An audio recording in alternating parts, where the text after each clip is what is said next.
اعوذ باللہ من الشیطان الرجیم، بسم اللہ الرحمن الرحیم۔ ایمان و یقین میں کمزوری۔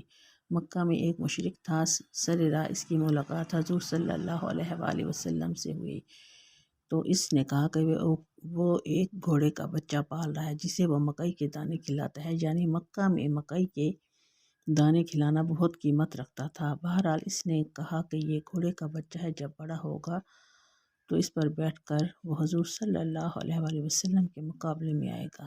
تو بس آپ صلی اللہ علیہ وسلم نے فرمایا کہ تم آؤ گے اور میرے ہاتھوں جہنم حاصل ہوگے۔ تو آپ صلی اللہ علیہ وسلم کے مقابلے میں میدان جنگ میں اسی گھوڑے پر سوار آیا، اس حالت میں کہ سر سے پاؤں تک لوہے کے لباس میں خود کو محفوظ کر رکھا تھا۔ آپ صلی اللہ علیہ وآلہ وسلم نے نیزہ مارا جو اس کے خود میں سے گزر کر اس کی گردن پر ہلکی سی خراش چھوڑ گیا، لیکن وہ گھوڑے سے گر گیا۔ وہ اوٹ تڑپنے لگا۔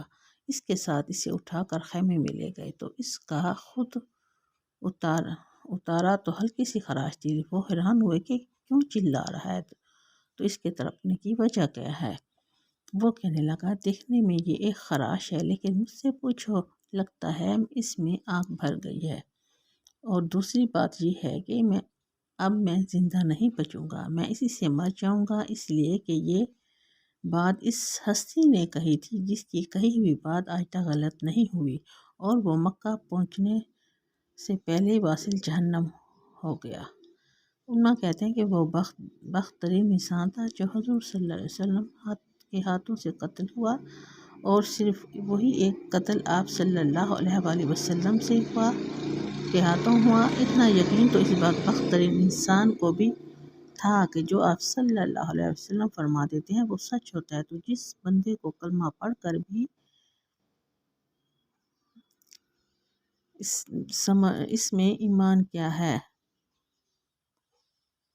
کنفیوژن رہ جائے، جس شخص کو کلمہ پڑھ کر بھی کنفیوژن رہ جائے تو اسے کیا سمجھیں کہ اس میں کیا ایمان ہے۔ مجھے حیرت ہوتی ہے کہ جن لوگوں کو ذکر کرتے، تہجد پڑھتے، تقریریں سنتے، نمازیں پڑھتے برسوں گزر گئے، ان پر کوئی مخالف اعتراض کر دے تو وہ کہتے ہیں کہ کنفیوز ہو گئے ہیں اور ان کا ایمان ڈگمگا گیا۔ اتنا کمزور ایمان کیوں ہے جو بات بات پر ڈگمگا جاتا ہے؟ اور اس کا فائدہ، اس کا حل یہ ہے کہ حضور صلی اللہ علیہ وسلم کے ساتھ اپنے تعلق کو مضبوط کیا جائے۔ ایمان و یقین میں کمی اور کمزوری شخصیت میں کمزوری پیدا کر دیتی ہے۔